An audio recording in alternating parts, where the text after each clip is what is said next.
morning and welcome to Marissa's kitchen. It is breakfast time here in my house and I wanted to show you a breakfast that I eat really often. I actually have hypoglycemia, which is blood sugar issues. So I have found that for me doing THM, I can't do S breakfasts. So I found that I do better having E breakfasts, but as you may have found out already, it's kind of hard to come up with a lot of E breakfasts. So I usually do some form of oatmeal. One of my favorite breakfasts is baked oatmeal. It is not a recipe from the book. It is one that my friend Allison gave me. So I'm going to show the recipe at the end of the video so you can see it. There's a similar one in Brianna Thomas's Necessary Food Cookbook, which I highly recommend this as another resource for doing THM.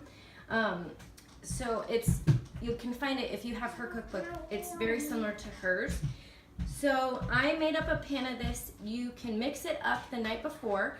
I timed myself the other night because I was really wanting to get to bed, and it took me 8 minutes to put it all in a bowl and put it in the fridge. So it soaks overnight, which Serene would be happy about that, to have your soaked grains. And then the next morning, I throw it in a 9x13 in the oven. As I'm getting a shower, then the wonderful smell of baked oatmeal is drawing me to the kitchen. So then I go ahead and I cut my 9x13 pan into 8 portions, and then it can easily be just stored in the fridge for the week, or these fit perfect in a Ziploc bag and can be frozen, and they freeze great and can just be reheated on a morning when you're in a hurry. So I am going to show you.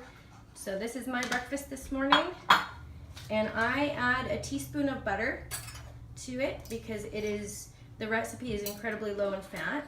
So the reason you add the fat and don't leave it off is because it's going to help you get through until your next snack or meal. If you leave the fat off, you're going to find yourself a lot more hungry sooner. So I have a special treat this morning that I'm excited about. I'm going to give a shout out to my friend Abby, who will be featured in probably my next video. And she made the Gwen's Nest berry syrup, but made it with peaches. And I got to try this at her house yesterday, and it is so good. And I don't even really like peach stuff very much, but this was fantastic, and she was so sweet and gave me some to take home. And I told her we were going to put her in the video. So I am going to heat this up probably after I put the syrup on. Normally how I would serve this, because I don't usually have a yummy syrup to put on it, is I would just put a packet or two of Truvia after I heat it up. So I'm going to go ahead and put the syrup on it. And the syrup would be a fuel pull.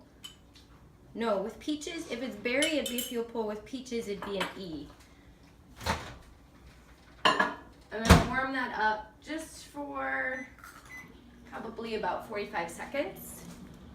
So my baked oatmeal is ready, and I'm going to show you how yummy and delicious this looks with the butter pouring down. So you really should include that 1 teaspoon of butter. And I've always thought this was the most awkward part of cooking shows, is when you take a bite, because nobody else can taste it but you. But anyway, I'm going to go ahead and do that. Super yummy. You should totally make some of this. Wish you could come to my house and have breakfast with me. Have a great day.